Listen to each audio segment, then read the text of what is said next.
Now, predictions in Major League Baseball usually come at the start of the season.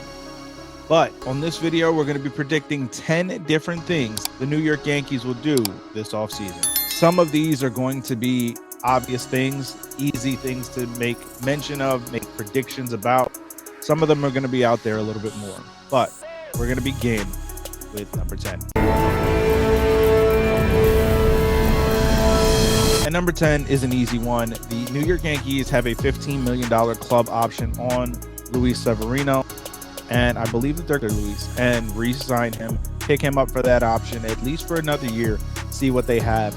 Maybe make it a 2 or 3 year deal, something a little less than what the last extension that he signed with the New York Yankees for. But I think that they're going to pick up that club option, and it's going to be pretty easy to figure out. Now, as we look at number 9, I believe the New York Yankees are going to re-sign Matt Carpenter. I think that when you look at what Carpenter has been for the New York Yankees this season, this was an absolute wonder and a surprise, but a very good fit in terms of the way that Carpenter fit in the clubhouse, the way that he is able to kind of play different positions, and also be a left-handed option for Aaron Boone and the New York Yankees. I think that going into the 2023 season, they're going to really like what Matt Carpenter is able to provide them, even if it's just a bat off the bench. For Matt Carpenter, I think that this is a solid fit. Again, being able to hit with the short porch in Yankee Stadium has been a very nice fit for him in 2022, and I think that he's not going to look to disrupt that in 2023. Now, by far the easiest of these bold predictions to make is number 8, and that Aroldis Chapman will not be back with the New York Yankees.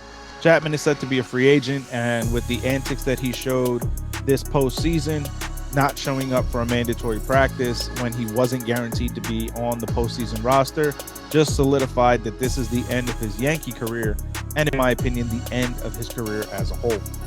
I think when you look at the way that Aroldis has kind of deteriorated since the New York Yankees re-signed him, this was inevitable. Now, number 7 on my list is another one that I think that is pretty obvious that the Yankees will do, and I believe that they're going to re-sign Chad Green. Now, we know Chad is going to be undergoing some surgery, and he's not really going to be available. But I think what the New York Yankees are going to do is buy low and do as the Dodgers did with Tommy Kahnle, and maybe make it a 2-year deal, knowing that the first year is going to be more rehab and getting back to being able to be a pitcher, while in the second season they'll be able to really use him. I think by buying low on Chad Green, we already know what he's capable of doing when he's at his best. So to me, the New York Yankees will re-sign Chad Green.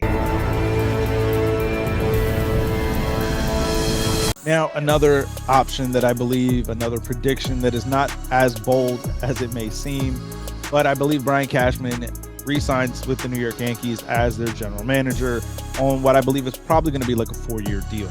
I think that Brian has done a good job with this team, and that may be controversial to say at times because of the inability that this team has shown during the postseason, and sometimes the way that this lineup has been constructed because of how Cashman has run this team. But when you look at some of the things, the little moves that Cashman has made to really be able to help this team in a big way, Harrison Bader, Scott Efros was a good pickup with being able to have multiple years of control. Yes, it's going to be dealt with injuries now, but there's going to be a lot of things when you look back at the tenure of Brian Cashman that were actually very well done for the New York Yankees. Yes, there were some big blunders as well, but when you look at what this organization has been for the last 20 years, there's no doubt about it that Brian Cashman has been a big part of that, and I think that he remains with the New York Yankees. He's essentially the 5th Steinbrenner child. Now, here's where things start to get interesting. One of the bold predictions that I will be making is that the New York Yankees are going to seriously inquire about the services of Jacob deGrom. Now, yes, when I say inquire, that means exactly that. They're going to ask. They're going to see what the terms would have to look like for them to be able to pry away the ace of the New York Mets. That being said, I don't believe that the New York Yankees will actually end up with Jacob deGrom. I think that they will pivot and transition and go for Carlos Rodon, who I believe will opt out of his deal with the Giants. When you look at what Rodon could be for the New York Yankees, this is a guy that you can slot in that 2 spot, that 3 spot behind Garrett Cole, or even behind a guy like Nestor Cortez. When you add in the fact that you're going to have Frankie Montas healthy going into the 2023 season, being able to bring another left-hander into the mix with he and Nestor being your 1-2 punch to go along with Garrett Cole, a returning Luis Severino, and Frankie Montas, I think this is the rotation that the New York Yankees are likely going to have in 2023. Now, one of the things, Steve, is going to be different with the New York Yankees. I believe the Yankees are going to look to trade Josh Donaldson, and I believe that he actually will be traded away from this team. There's going to be a lot of questions as to what Donaldson actually can be and what he can actually provide the Yankees in terms of trade value. But there's no doubt about it that while his offense was down this season, he played a very good third base. And going into a different situation where there's a little less pressure, I believe will help Josh Donaldson get back to being the player that he once was. Is he going to get back to that MVP caliber form? No, probably not. But if the Yankees are able to eat part of that contract that he still has for $23 million for the 2023 season, which I think the Yankees will have to do to be able to move him, there's going to be a team that is willing to take a chance and a flyer on Josh Donaldson. Now the next one, and this isn't all that bold of a prediction to make, but I believe that Aaron Judge will re-sign with the New York Yankees. I think that it's going to take a much different offer than what the New York Yankees originally gave, and a much bigger offer. Obviously, having a 62 home run campaign, an MVP caliber season, in my opinion, and to me, the no doubt MVP in the American League for 2022. Aaron Judge really solidified himself as the heart, soul, and absolutely everything else for the New York Yankees this season. Going into the 2022 campaign, the Yankees would offer a $213.5 million deal.